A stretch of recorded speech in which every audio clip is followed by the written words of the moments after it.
pala si Jane Vlogger. Welcome again sa aking YouTube channel. Nais ko pong ipapahatid sa inyo yung pangyayari natin sa Visayas, yung sa southern part of Visayas. Kasi doon banda yung amin. So guys, pagpasensyahan mo na yung paligid ko is medyo maingay kasi yung katapat ng building namin is nag-renovate sila sa kanilang pwesto. So yun guys, is pag-usapan na natin yung about sa i-share ko sa inyo kung anong pangyayari nila doon sa kanilang lugar, yung madadaanan din papunta sa amin doon sa South Banda. So, nakikita ko lang to sa post ng friend ko guys, yung kalsada nila doon sa may Tabunok Talisay, yung banda doon sa Atlantic Harbor is nagiging swimming pool na doon guys. So, ipapakita ko lang sa inyo yung mga pangyayari nila doon. So, sana naman yung pinablog ko is makikita naman sa kinakaukulan para mabigyan naman ng solusyon yung main road natin doon sa Tabunok Talisay. So, ito guys is nangyayari po ito sa Monday ng gabi. So, kumbaga is October 16 ng gabi nangyayari po ito kasi sobrang lakas ng ulan po doon. So, nakunan po siya ng video sa aking friend. So, kinukuha ko din para i-share ko sa inyo para may malaman din sa lahat. At saka, para din maabot ito sa kinakaukulan para mabigyan din ito ng solusyon.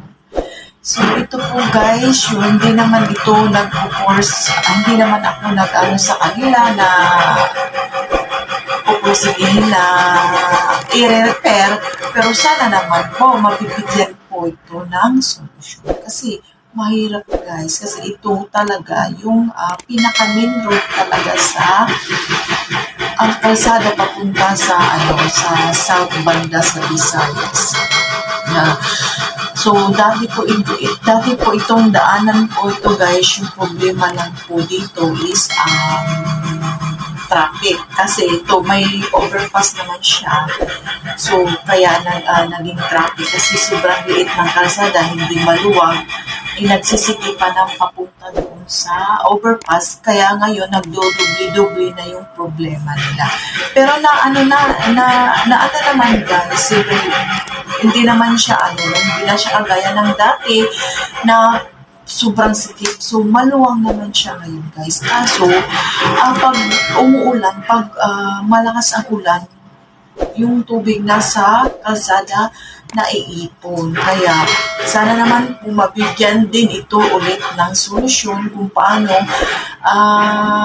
kung lumalakas yung ulan, hindi maiipon doon sa kalsada. Kasi, parang swimming pool na talaga or kumbaga idagat na kasi yung mga bata din doon sa time na yun sa sobrang daming tubig na lumalabas doon sa kalsada, so nagswi-swimming din sila. So, yung